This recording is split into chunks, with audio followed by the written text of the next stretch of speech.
I'm so sorry for seeing me like this today. I have been trying to find the right time when I'm gonna get a courage for me to post this one online. Anyway, Josh and I have separated. Hello guys, what's up once again? Palaboy OFW here. So for today's vlog mga idol, trending ngayon sa Facebook at sa social media, itong si Geraldine ng Blackman family.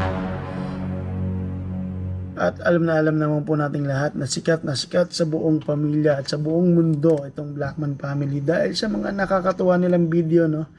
As family members, a group of family members, the father, the mother, the brother and sister, si Jet at si Nemo, ang pinagkakatuwaan ng mga nanay, lolo, lola at even mga Gen Z ang kanilang samahan sa social media. Napaka-sweet, napaka-kwela, nakakatuwa ng kanilang mga ginagawa at magandang halimbawa sa isang pamilya at pinapangarap ng bawat Pilipino na magkaroon ng ganitong klase ng pamilya.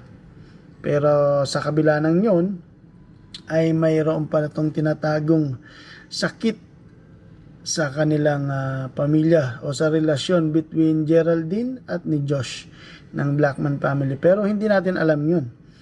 At alamin natin ang istoryang ito tungkol sa nilabas na video ni Geraldine ng The Blackman family. Hindi natin alam kung ano nangyari at magbibigay tayo ng reaction tungkol dito.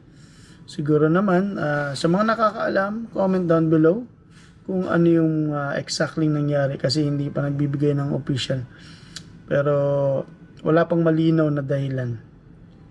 So panoorin natin yung video, konting part ng video dito ni Geraldine ng Blackman family mga lods at tingnan natin kung ano talaga ang katotohanan. Bakit nagkaroon ng ganitong eksena sa buhay na which is perfect family sila, no? Couple, children, nakakatawa, nagbibigay aliw sa mga OFW.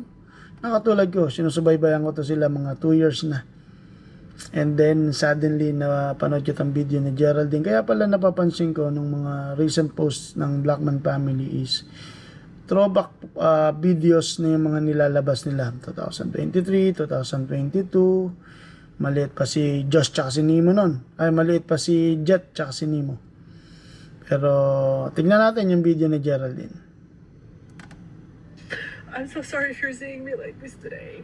I'm so sorry for seeing me like this today. I have been trying to find the right time when I'm gonna get a courage for me to post this one online. Anyway, Josh and I have separated. We're good friends. I just know that he is a good person. He is the best father that Jet and Nemo could ever have. Josh was the one who introduced me to Christian life. Itong part ng video na to, hindi na natin tatapusin, medyo mahaba ng konti. Pero sa tingin ko may dahilan silang dalawa para maghiwalay, si Geraldine tsaka si Josh. Siyempre silang dalawa.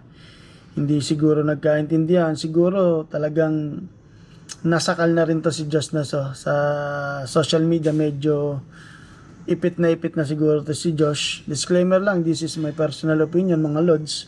Siguro ayaw ni Josh ng expose, na overexpose na yung family niya at sa social media. At si Geraldine naman siguro na overwhelmed sa kasikatan na nakukuha niya sa ngayon dahil all around the world, travel, Pilipinas, tapos may mga contract sign siya sa mga network sa Pilipinas.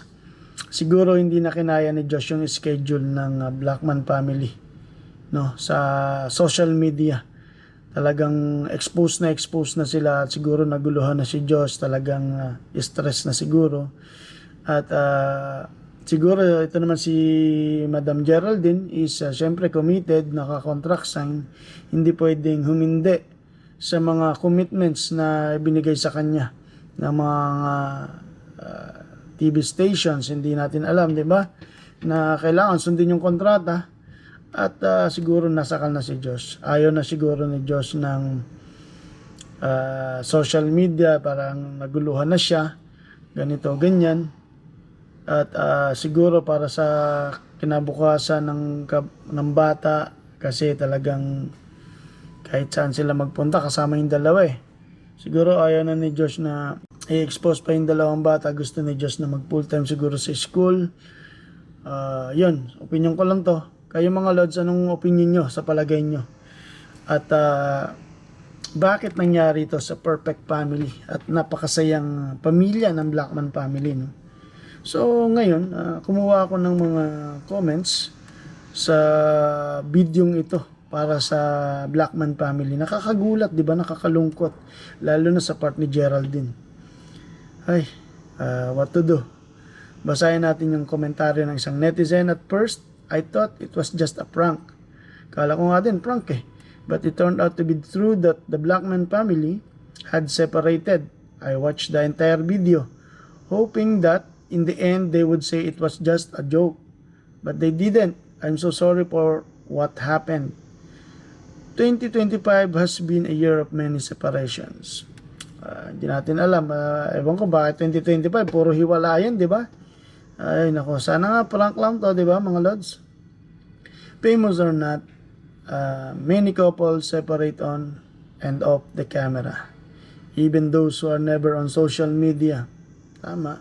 We cannot judge the relationship of others because we don't know what they are going through, what things they have to endure to keep the relationship, and what them decide to let go. We listen and we don't judge. We watch and we don't blame. We learn from what we see.